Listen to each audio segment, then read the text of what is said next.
And I knew I wasn't in my body. And I remember thinking, oh, well, I am not my body then. I must exist outside of it. And then I was just floating into the most amazing light. The peace, the bliss was just incredible. And I had no thought actually for this material, physical world. I was quite happily going and just floating with this forward momentum, when all of a sudden I came to an abrupt halt, and it felt like a tug on my arm, and I looked back and it was my husband holding my hand. And so I tried to pull him because I really wanted to go and I wanted him to come with me, and he wouldn't budge. And I could see forms sort of taking shape ahead of me. And then I just heard telepathically, if you come, you must come on your own. And I really wanted to go. And so I tried to pull him again, but he wouldn't budge because I really wanted him to come with me. And I heard the same thing. If you come, you must come on your own. I'm here with Wendy Harrington. Wendy is a soul midwife. Her transformative journey was sparked by a near death experience in 2001.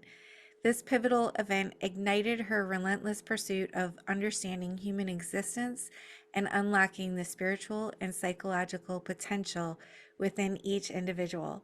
Through her pioneering approach, the observed method, Wendy combines psychology and emotional processing to empower individuals to awaken to their true essence and experience profound inner peace. Wendy, thank you so much for being my guest today. I am so honored to have you with me today. Oh, thank you, Tia. It's wonderful to be here with you. And, whoever's tuning in, it's lovely to be here with you too. And you had a profound experience that changed the whole foundation of your life in 2001. Take me back. Tell me what happened that day. Okay, so I was 7 months pregnant with my third child, and I'd just been awake through the night with quite a bit of discomfort, and it ended up going into the hospital, and they said, "Oh, you're having contractions. We'll just take you into the hospital just to monitor, make sure everything will be okay, and just in case, we'll give you some drugs to bring on the baby's lungs." So things seemed to settle down a little bit in the hospital. I was in the hospital overnight. But then the next morning, I had more discomfort, and then the baby's heart rate went down. And so they did an emergency cesarean section. And the baby was fine, which was a blessing because she was 8 weeks early. And over the next few days, she seemed quite stable, but I just felt awful. And I hadn't had any major operations before, so I kind of put it down to having an operation, but my health deteriorated. And then, I think it was she was born on the 5th, and then it was on the 8th. Then that night, I was just in so much discomfort. And eventually the following morning got rushed to the intensive care unit, where they diagnosed that I had necrotizing fasciitis, which is the flesh-eating disease. It had got into the cesarean section wound, and had spread, was spreading up my body. And it's quite an alarming thing. Apparently it's sort of black and you can visually see it spreading. So the doctors intervened and did a major operation to remove the diseased tissue on my torso. I lost my womb and ovaries, and then they put me into a medical coma for 10 days. Now, somewhere in that 10 days was where I had my near-death experience. And the very first thing that I remember was I was out of my body, and it was so clear because I was aware of myself, that same sense of myself that I've always been aware of. And you probably know it too, that part of you which is unchanging, whether you're 5, 15, it's always the same, isn't it? So I was aware of that. And I knew I wasn't in my body. And I remember thinking, oh, well, I am not my body then. I must exist outside of it. And then I was just floating into the most amazing light. The peace, the bliss was just incredible. And I had no thought actually for this material, physical world. I was quite happily going and just floating with this forward momentum, when all of a sudden I came to an abrupt halt, and it felt like a tug on my arm. And I looked back and it was my husband holding my hand. And so I tried to pull him because I really wanted to go and I wanted him to come with me, and he wouldn't budge. And I could see forms sort of taking shape ahead of me. And then I just heard telepathically, if you come, you must come on your own. And I really wanted to go. And so I tried to pull him again, but he wouldn't budge because I really wanted him to come with me. And I heard the same thing. If you come, you must come on your own. And I didn't want to leave him. And in that decision, that momentum subsided. And then I just came back into my body. So that was my glimpse of, but it was just a peace, the love, the tranquility. Words will never do it justice. It was just amazing. That is amazing. Did you recognize any of the figures that were forming? No, they were just blurry. So I didn't have any sense of whether it was family members or, but just definitely figures, more than one forming. And it felt very welcoming, but also, and it's always interested me that I had a choice. It was my choice to make of whether I went or didn't come back. And I think sometimes, people appear to have a choice. Sometimes people don't have a choice, I think. So yeah, it's interesting, isn't it? That is interesting. And so when you came back, how did you feel? Did you know that you had just died?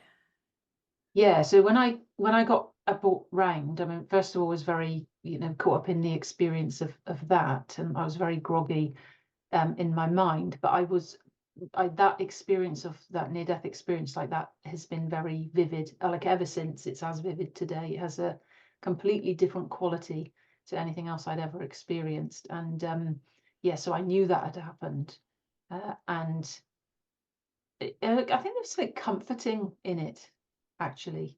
Because for me before, I had never thought there was anything else greater. I kind of thought, oh, we're physical, we're here, we're born, we die, we're dust. That's it. And, this for me was like, okay, like that is not it. There is way more to all of us than, we can see with the eye alone. So it was a definite wake up for that. Yeah, I would say so. So you were without your body, you still existed, you were still you, right? Mhm. You didn't Yeah. become you didn't forget about Wendy Harrington. Yeah, and it's weird because it was like I didn't have any thought for this physical world. Like I didn't have any thought for my personality or my roles or my children. I remember my father saying to me, "Oh, you must have known that you just had a baby." But I can honestly say there was no thought for that at all. There was no thought for this physicality, but I was aware of myself.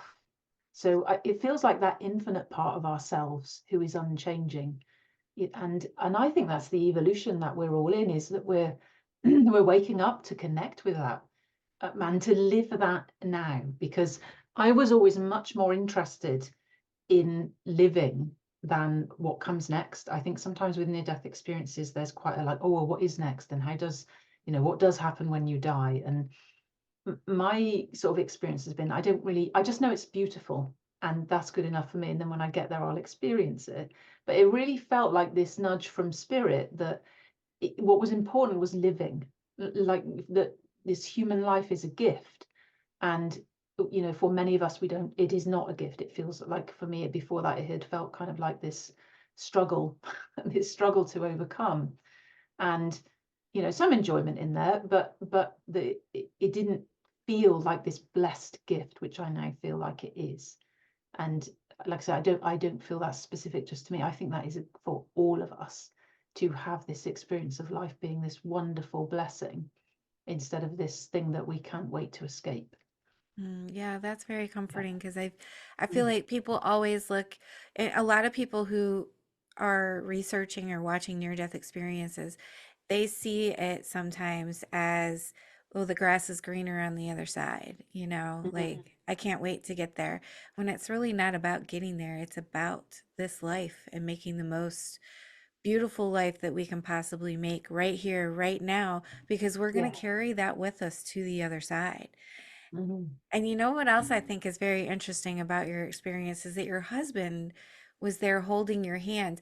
And I'm going to assume that he wasn't physically holding your hand, your body, or was he? Yeah, no, he was. So that's always intrigued me too, is him and my mum kind of had a pretty much a bedside vigil holding my hand. Oh, wow. That has always made me wonder, wow, if they weren't, would I have gone? Was that the anchor to this physicality? that made me, come to that abrupt stop, or was it something deeper because we do have an incredible energetic bond? Was there some other kind of soul thing, that I wasn't meant to go, actually, even though it felt like a choice, and that, it was meant to be here to share now, to share the experience. Because the experience for me has continued as well. It just sparked this incredible curiosity, but like I said, and a curiosity for living and making the most of living. And of course, I came back to tremendous suffering, trying to come to terms with a, huge disfigurement of my body and hating that. And just this struggle to overcome this thing, and of course we have that, why me? Why did this happen to me? And not long after, so I was in hospital for 3 months. And then when I came home, I had an experience of what we call like automatic writing. I woke up in the early hours and there was just a sentence on my head and it was just on repeat. And it was so persistent that in the end I got up because I thought, I'm just going to go and write this down because it wouldn't stop. And as I started to write, the next sentence came in the next sentence, and I wrote loads, and it was like taking dictation, like someone was just talking to me and I was writing it down. And there was lots in there about how we create suffering as humans, the things we do that create suffering. And then there was one piece in there where it said that it was really important that we choose love instead of fear. It said you can create from either, and you're unwittingly choosing fear, and that creates the experience that we're having now. And that is always, I've seen that in several places since, and that has always really stayed with me, because it feels like, yeah, that's it. We don't, this idea that we're a separate human being is a fear-based thought. That I exist as this human and I'll die is a fear-based thinking that creates a fear-based experience.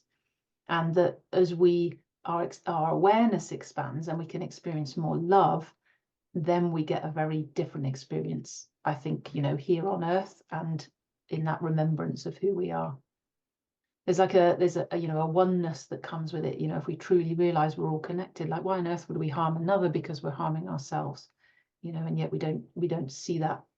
We're not seeing that fully lived yet, are we, in the world? I can't wait till we do, because I really believe it's happening. Do you believe that's happening? So I Yeah. want to talk to you about that because so many people are talking about changes that are coming. Almost everybody that I talk to who's had a near-death experience says big changes are coming. The planet is shifting. We're shifting. The planet's changing. Tell me what you know about this. Yeah. So the first thing I want to share actually is where I began to question my near-death experience. So I started to question, because I was so curious, I was researching Eastern things like Tai Chi and Qigong meditation, but also psychology. And in psychology, one of the theories was, near-death experience is just something that the brain does at that point in time. And I thought, well, maybe it was. And, I obviously was on a cocktail of drugs in the hospital drugs, right? But on a cocktail of that.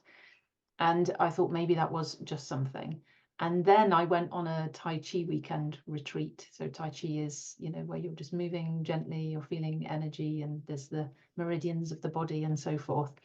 And we went to this lovely spot I live in the UK, and there's a place called Dartmoor, and it's just these stunted, gnarled, twisted oaks, these sort of stunted trees, so beautiful, and these huge boulders and moss and this wonderful river. It was a gorgeous sunny day, and got up to do this exercise with a tree, and just put my hands with the tree. I closed my eyes and I just began to move my hands backwards and forwards, and I lost all sense of my separate self. I met that same love that I'd met in my near-death experience, and the words were unconditional love, and I knew that everything came from it and everything returned to it. It was crystal clear. And then I think then my mind went, peace and love, man. And I remember sort of feeling like dunk back into my body. But it was really felt like, here you go, like we'll show you again, like there is this love. And through meditation, because there's different techniques to get to it, isn't it? But through quietening the busyness of the thinking mind, and particularly I found through when we allow emotions and we process emotions, we can talk a bit more about that, because that was a key piece for me that really helped me to come out of my suffering, that we connect with that which is greater. And as we do that, then we're inspired by something else for how we're living. So I think that, and I think it's funny because I think it is happening. Like, I feel very relaxed about it now. Years ago, I used to, oh my God, I've got to do something and I've got to change something. But now it feels like, oh no, it's okay, it's cool, it is happening. And actually we can relax into that. And, you know, if there was anything to do, it was to find our own peace. And then from that, act in a way that we feel inspired to act in. So much more, I guess, much more heart-based, much more from the heart than from the logical head. So it's nothing to fear. It's something that's actually going to be good for us, positive for us. Yeah, because ultimately there's nothing to fear anyway. You know, like you know, to me, that glimpse of, oh, I exist and I'm not in the physicality. What we fear is the physicality, isn't it? You know, this bad thing that's going to happen, or we project, or death. You know, like, no one physically gets out of here alive. Everybody dies, and there's such fear around death. Yet if it was this beautiful thing and we didn't see it as the end, I think that would change very much, you know, how it's viewed. So I don't, you know, I think that you can, what do I want to say here? I think that what is happening is going to happen, and that we can just relax. And ultimately, it doesn't matter if it all goes, you know, belly up, because we're not, this physicality is not it. It is an illusory experience of consciousness. Well, that's comforting to know that no matter what, we're going to be okay. No matter what, we're okay. Yeah. And so you also experienced a great deal of healing. Why is it important for us to heal our traumas and our wounds? And why can't we just kind of stuff them down and go on continuing to live our life? Yeah, because that, if you think about it, that is us, like we said, in the clarity of, I'm creating from fear or I'm creating from love. Because I think this is the thing. We are creating this experience. Everything that is in the mind, everything that is in the belief system becomes the experience. So if I'm carrying trauma and suffering, and you know, you can't help but in that there's some element of, you know, like blame or like victimhood, all of those things are in there, and then that creates this experience of separation and struggle and suffering. Like, it's really tough to take, and I say this with like absolute love, because it's what I saw for myself, that I was creating my own suffering. And like, when you're really suffering, that's really hard to hear. You know, I certainly know that I would not have given you nicest words if you'd said that to me when I first come around and I was really in my suffering, you know, but now I see it. It's like, wow, we are creating our suffering unwittingly. This is the bit to remember. You know, there's no blame here. We can't come in with any blame. We can't come in with any regret. We just have to come and see, like, wow, like, and get curious, you know, what if I was? What if in me carrying the past, for example? So, you know, my father was an alcoholic and, you know, quite abusive, and holding on to that, if I continue to live those patterns, I'm in the experience of that, even though now he's been dead for many years. So he is no longer doing anything. It's my thoughts about it, the meaning I give to it, which can continue to perpetuate suffering. And I'm a student of A Course in Miracles. It was one thing that I found that actually really made sense to me and fitted with the spiritual experiences that I was having. You know, and in there it says our job is to forgive the world,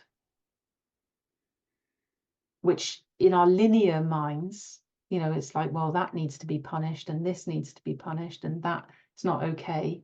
But what we're creating in that is we create division instead of union and harmony. And if you see, I remember seeing one day, Spirit just said to me that, you know, pain creates pain. It doesn't mean to, it's just how it functions. So I think it's very true, isn't it? Like, suffering, when people are suffering, they can't help but spew out their suffering onto others. And particularly, you know, what's so difficult is that's often spewed out onto children. isn't it, who don't know anything else to do with it but to take it and say, well, gosh, this must be me then. I must be not enough. I'm not worthy. Like, those are often the seats of those ideas, the roots, if you like, of those ideas. So if everything is coming from ideas in the mind, and we have the idea and we're telling the story that I'm not worthy and I'm not enough, I am not telling the truth of who I truly am. And because we're powerful creators, we get the experience of that instead of the experience of the magnitude, of what we truly are. This is like one of the toughest things. Marianne Williamson said it, didn't she? And I know she's a student of A Course in Miracles, that our greatest fear is the light that we are. I don't know why it's so fearful, but it is, because I've glimpsed it on occasions and run from it in fear. So I don't know why. Maybe because it just is such an opposition to the smallness of what we tell about ourselves.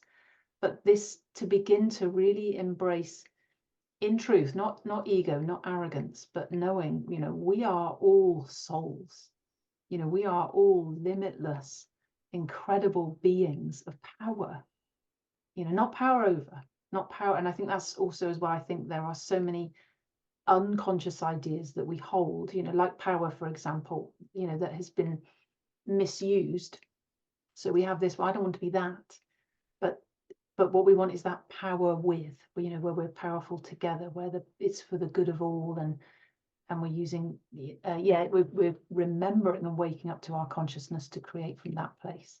You said unwittingly we're projecting this suffering and these thoughts and ideas that we have about ourselves onto the people around us, our loved ones. Have you heard of, like, when you heal yourself, you heal your ancestors? Is that kind of how it works? Yes, I think so. I think you're right there. I think that it has that. It's almost like the buck stops here, is the way I see it. It's like this pain gets passed on, gets passed on, gets passed on, and where we can go, okay, no, like, no, I'm not going to pass it on. I'm going to heal it. I'm going to find my peace with it. I'm going to find forgiveness for it, and acceptance, and that then in that, then that I can be more loving, and then that's the energy that I'm putting into the world instead of fearful, and that energy going into the world. Yeah. More and more experiences are happening, more and more people are waking up. Mm. Do you feel that way? And do you think there's an outside influence or an inside influence from God or source or our guides? Yeah, I love that question. I feel the same. More and more people are waking up, which is really exciting, isn't it?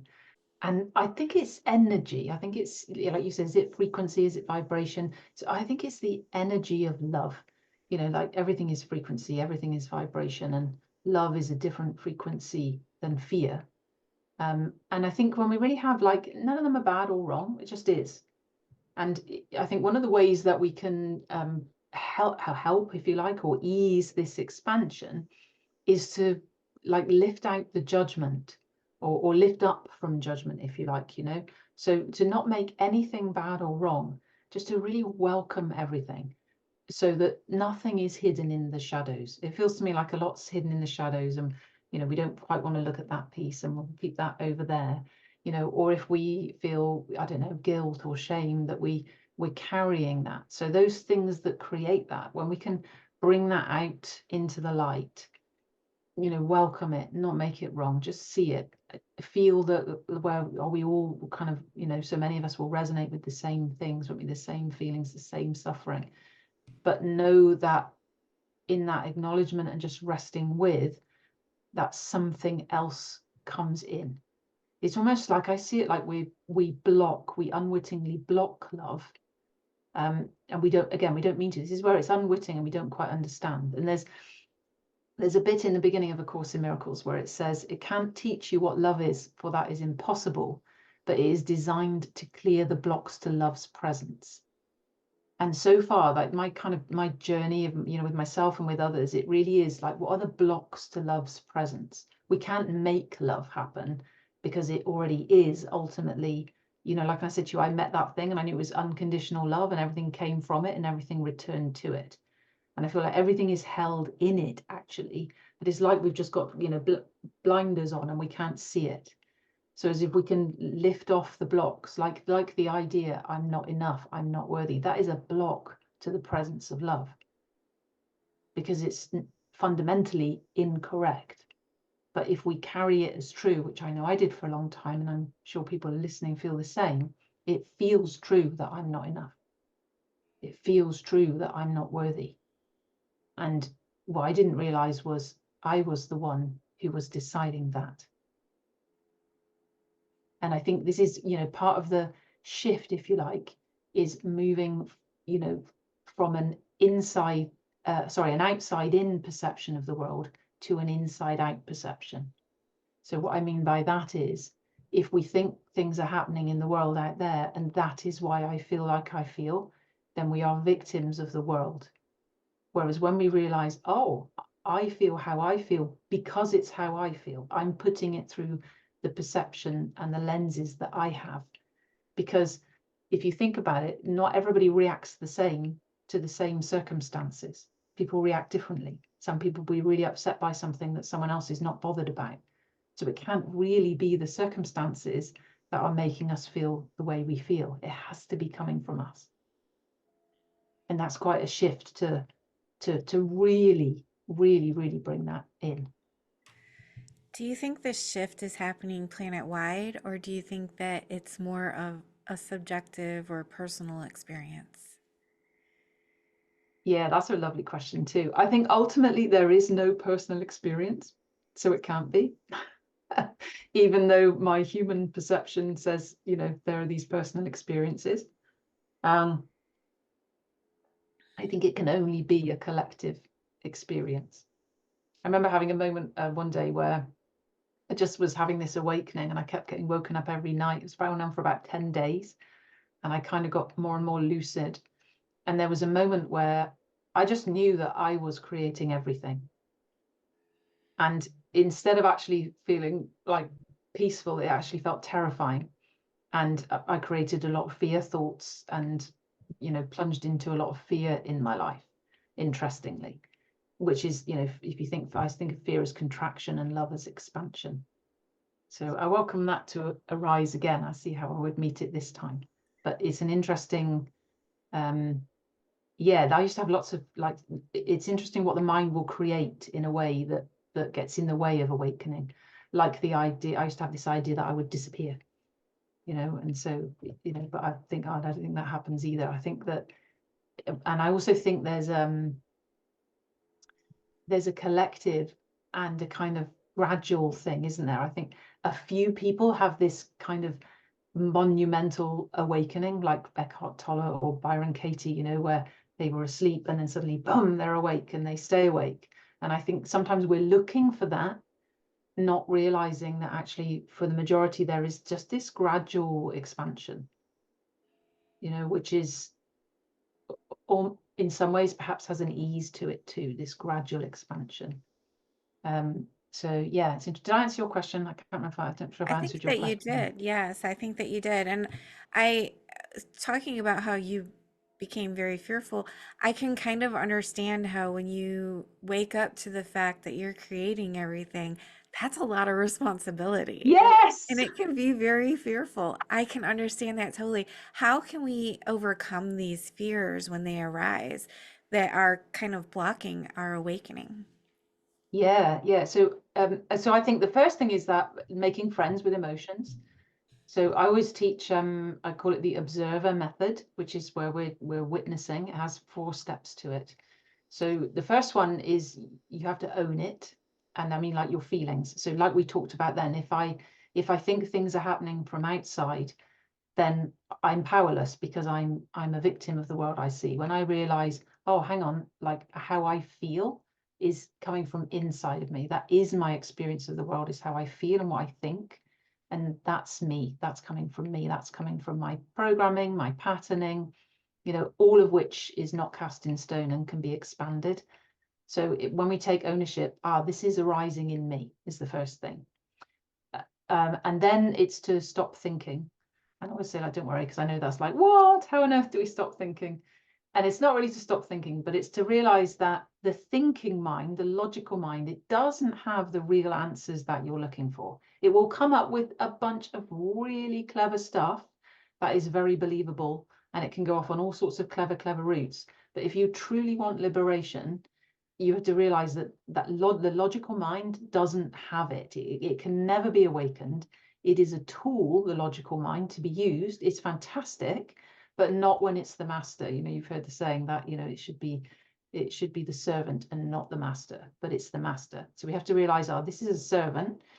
And also often a lot of what I think is just not even true. How many times I think one of the times I really remember realizing was where I was worrying about something and I had all these negative thoughts and all these projections of what might happen and how it was going to go wrong. And then none of that happened. And I remember thinking that was a complete waste of time.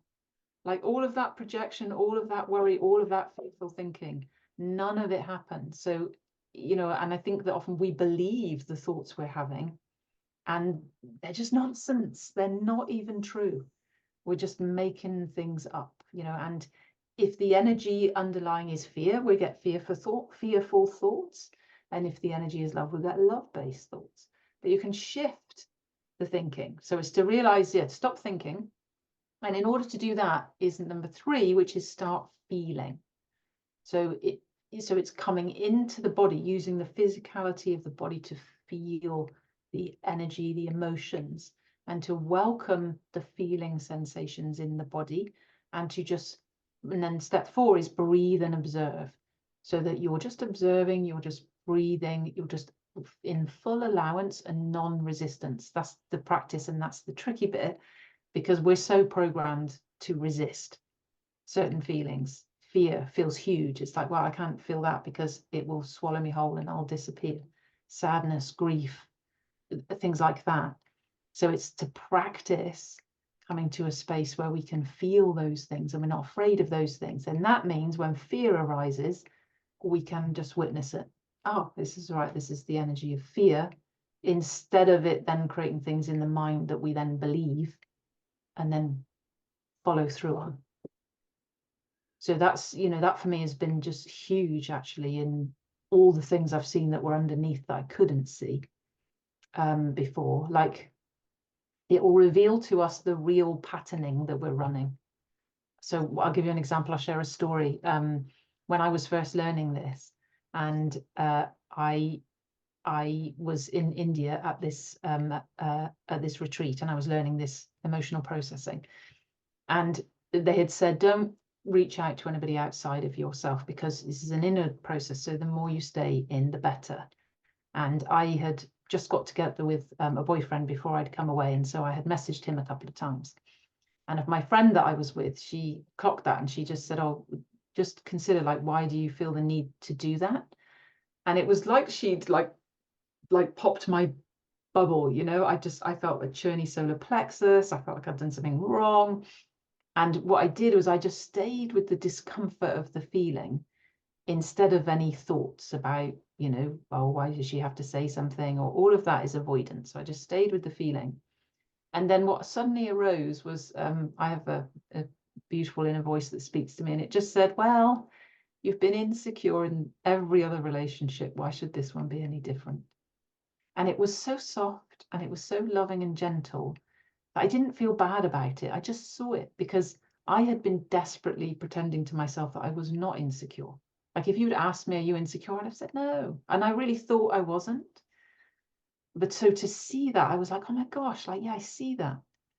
And the most beautiful thing was in the seeing of it and in the non-resistance of it, I just watched my behavior change. It was like effortless. It was just suddenly, it wasn't running me so much, that pattern. So the more we can bring out, the shadows and the things we're pretending, the more honesty, openness, transparency, vulnerability we can have, then is like nothing has a hold over us. And that also helps to open the door. Why do we tend to default to that kind of shadow side, the fear, the unworthiness, the insecurity, instead of the love and the peace and the oneness? Yeah, I think it's because we've forgotten who we are. And I think we forget that at a very early age. So some of the work I do with people, we often do a deep dive into like, where did you first experience that separation from source? And often it's like super early, even in the womb, where, the parents may be having a tough time or the mum is fearful. And then that energy gets interpreted of like, oh, there must be something wrong. There must be something wrong with me. I'm not enough, and we are creating right from the start, which is, I think, what we don't realize. I think we have this idea that we come in completely innocent, and which we are innocent, we come in innocent, but what we don't realize is we're interpreting right from the bat and making meaning of the world. So the meaning we give the world is the experience we will have. So I think, and then that, like I say, that can come in super early. And then that means if that's the meaning you've given, then, because most of us are not coming into pure unconditional love. Even if we have loving parents, we're still coming, there's still angst, there's worry, there's anxiety, that we're coming into that. And that's what we get met with. And then, like I say, we give it meaning, often erroneously, and then we forget. Yeah, I always see it like my clients ask me this all the time, because they're like, why is it this suck fest? Like, why do we come in sometimes to this pain and struggle? Like, why do we come into these awful experiences, right? And I don't know for sure, but what I do know is from my own suffering, that is what helped me wake up.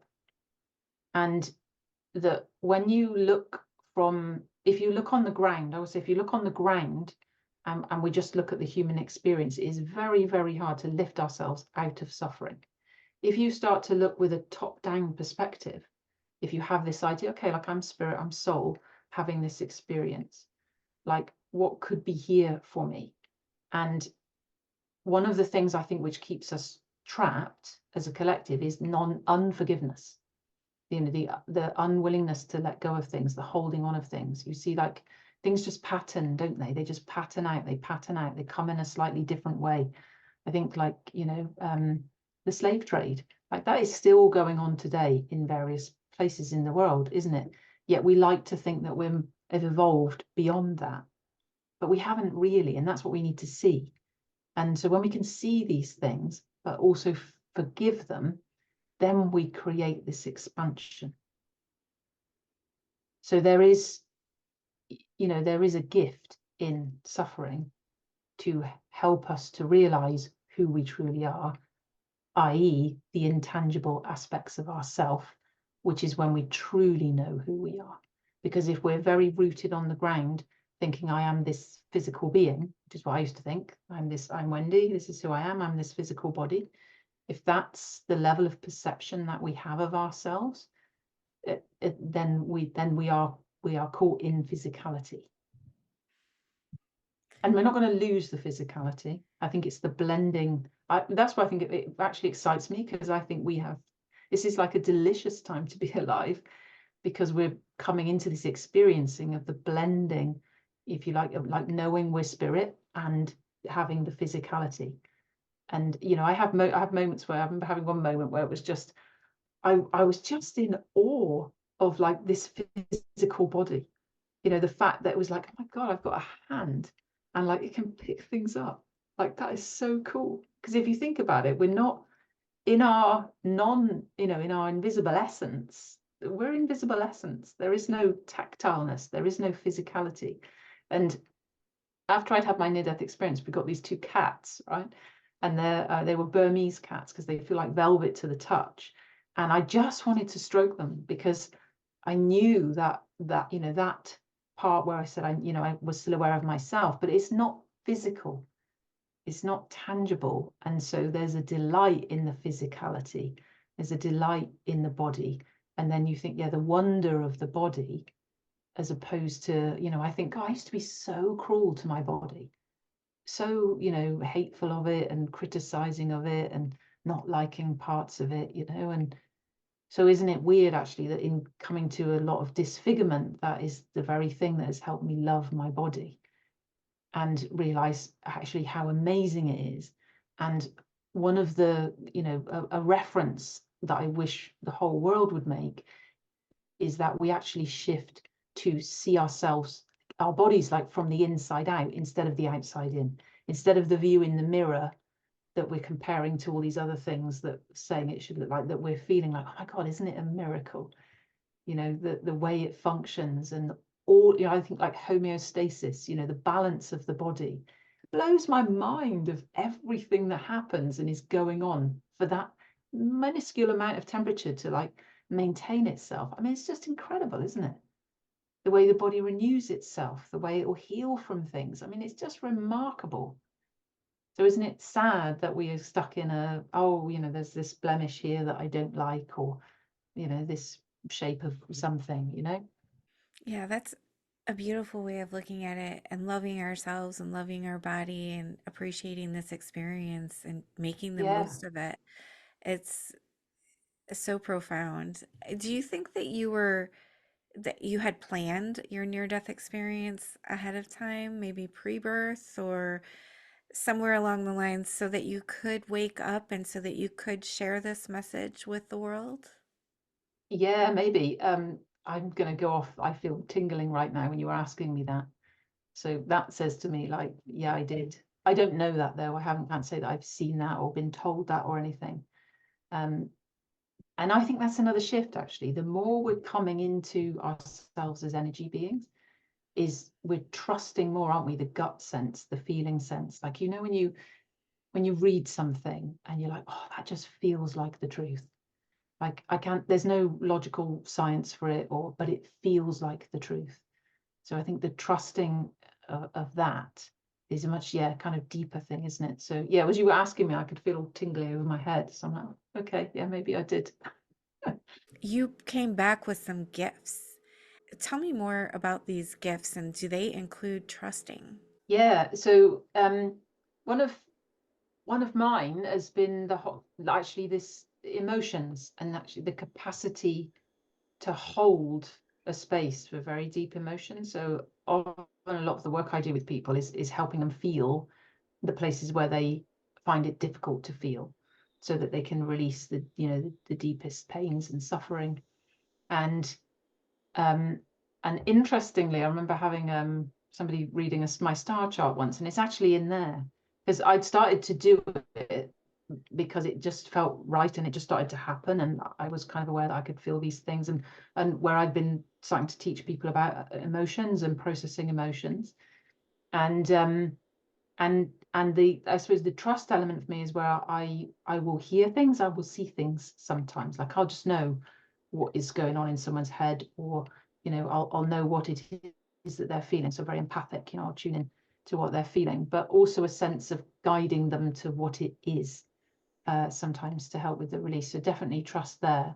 And just I remember doing some retreats, and I remember saying there was a couple once, and I remember I just came out because I just heard it. I said, well, you're thinking this, and then you're thinking this, and then that means this, and then you're thinking that. And she just looked at me, she said, how on earth do you know? Like, it's like you're in our heads. And I said, I don't know, I just know. It's like, and I think that is that sort of that consensus energy, that collective energy, whether something's telling us. But I feel it's like was it Rupert Sheldrake calls it the morphic field, doesn't it? It's like there is this cosmic field of energy, and that we can tap that, and yeah, then I think there is something greater guiding us all. But in that first piece of writing that I had, there was a bit where it said, made me stop in my tracks, because it said, all is well in God's plan. And it stopped me because I'm thinking, well, I don't believe in God, and I certainly don't believe he's got a plan. But everything else that had been coming out of my, I've been writing, it felt so true. So I thought, well, actually, in amongst that, I'm like, I have to, kind of embrace that that's true somehow. But I think for me that, the word God has been a big block, because I had a lot of sort of anti-religious kind of thinking. To me, that's caused a lot of suffering and pain. So that's been a big obstacle to overcome, to surrender, because obviously if we're going to trust, we have to surrender. We have to surrender. And I think that, the logical mind, our survival brain likes to control. So to surrender to something greater is, yeah, an interesting transition. You offer services. Can you tell me about that? Yeah, so I put together a program called Awaken to Create. So it's designed to help people to start processing their emotions, learn what they are. Um, a lot of it is about understanding the ego and how it functions in order so that we can transcend it.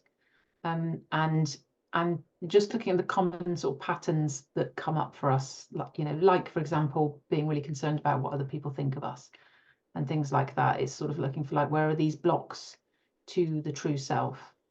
And as part of that, I mentioned that we do a deep dive process where we look for, okay, well, where was that first break from source? And when you can see that and you can see that the meaning that you gave it, it's very interesting, because then you're like, oh my God, that is the patterns that have run out through my life. Those things keep happening. And so the release of the energy from that point in time liberates then a sense and a deeper experience of the true self. So then we can live out more from the true self, which is where that, this becomes an incredible gift to be alive then. Can you offer some tips for the people at home who kind of want to just get started on this healing journey? What are some things that they can do as they're going about their daily lives or focus on their healing at home? Yeah, so definitely beginning to practice allowing emotions. Call on source to, make sure call on source, call on love to hold you as you allow that. Forgiveness, to practice forgiveness. And again, for me, that's not something that's with the logical mind. That's something that is, there's a greater energy that you can welcome in to assist you in forgiveness. So whatever that may be for you, if it may be Jesus or Buddha or other deities or other symbols, anything that represents that sort of pure unconditional love, to call on that to help you to forgive. And I often see, like, I teach people often I call it light wrapping. So you see whatever the symbol is that is that representation of that pure love, and you in your mind's eye see the light of that. And then, if there's somebody that you want to forgive, then see that person, or it could be a situation, and just wrap it in light. It's like you're giving it to love. But what you're also inviting in is to see it differently in your own mind. What you often, I find, when people practice forgiveness, and I see this a lot in myself too, my clients, is you suddenly realize, oh, I can see where I have done that very thing that here I'm judging that other person for, which is coming right back to where we're saying, like, really, there's the one self experiencing itself, and any judgment is judgment of self ultimately. So and I do have I have some meditations and things, some free resources on my website. So there's a lovely meditation in there actually called Marinade in Love. So it's what I call affirmative meditation. So it's statements of truth that I repeat about 3 times with some nice kind of backing music. So you just melt into the statements of truth and really feel them in your body, because mostly, if we were saying, everything's coming from the thoughts and the beliefs that we have, but a lot of that is unconscious. So we don't even realize what we're thinking half the time. And then even if we really did, I would say start looking at what you're thinking and just clock how much time you're spending thinking about what you don't want. It is so common. We're thinking about what we don't want. And what we need to really realize is we are powerful, creative beings. And what we're thinking about is really important. And to get a vision of what I choose to think about instead. So I can think about a harmonious world. I can think about everybody being fed. I can think about this wonderful awakening that we're all in. I can think about that instead of the constant negative news and stuff that we get bombarded with, and all the fear that is attempting to be generated. We can choose love instead by what we think about. Oh, that is lovely advice. Thank you so much for that. And you mentioned your website. If my viewers wanted to reach out to you, how can they find you? Yeah, so the website is wendy-harrington.com. I think you're going to pop some links below, aren't you? So hopefully you can pop a link below to the website. My email is connect@wendy-harrington.com for who wants to reach out by email. and various social things. I'm on Facebook, Instagram. Can connect with me that way too. I have a YouTube channel where I regularly put little videos on, little snippets, little tips. So yeah, but if you, yeah, and two books. So I've written two books. One is called From Vegas to the Pearly Gates. That one is that's like my memoir, if you like, my experience of the flesh-eating disease and my journey through that, you know, the awakening experiences and all the places where I realized I was not being loving after I'd kind of thought, I'll be really loving, and then just really realizing I'm not, the places I was stuck in my own suffering. And then the other one is called Process and Prosper. So that one is about allowing emotions. And is a short little book, that one. It was designed to be read in an hour and practiced for life. Because it's that once we, you know, to really practice processing emotions. In there, yeah, I wrote it, I wrote that one a few years ago, and it's a 7-step process in there.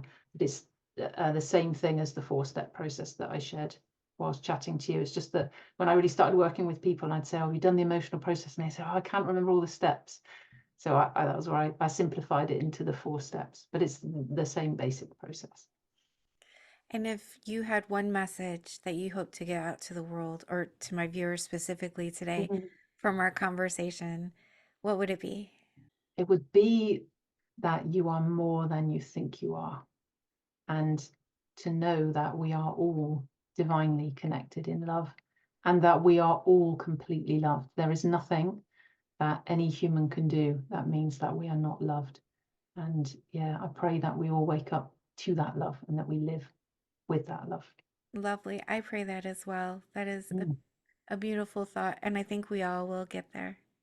Mm. Yeah, me too. Wendy, this has been amazing. I enjoyed every minute that we spent together. Thank you so much for being my guest. Oh, thank you. It's been such a pleasure and an honor to share with you. And yeah, thank you so much for inviting me. Thank you for being here. I just want to tell you how much I appreciate you being here and supporting my channel. If you haven't already subscribed, please consider subscribing if you enjoy near-death experiences and other spiritually transformative stories. It helps the algorithm know that this information is useful and push it out to more people. And that's the goal, to get as many people to know that we are eternal spiritual beings and that we never die. Our bodies might die, but our essence will never die. And I want people to live with less fear. Let's all spread the word. Like, comment, subscribe, share, hit that little notification bell so you get all the notifications when my videos post. Thank you for all of your support. I'm sending love to you.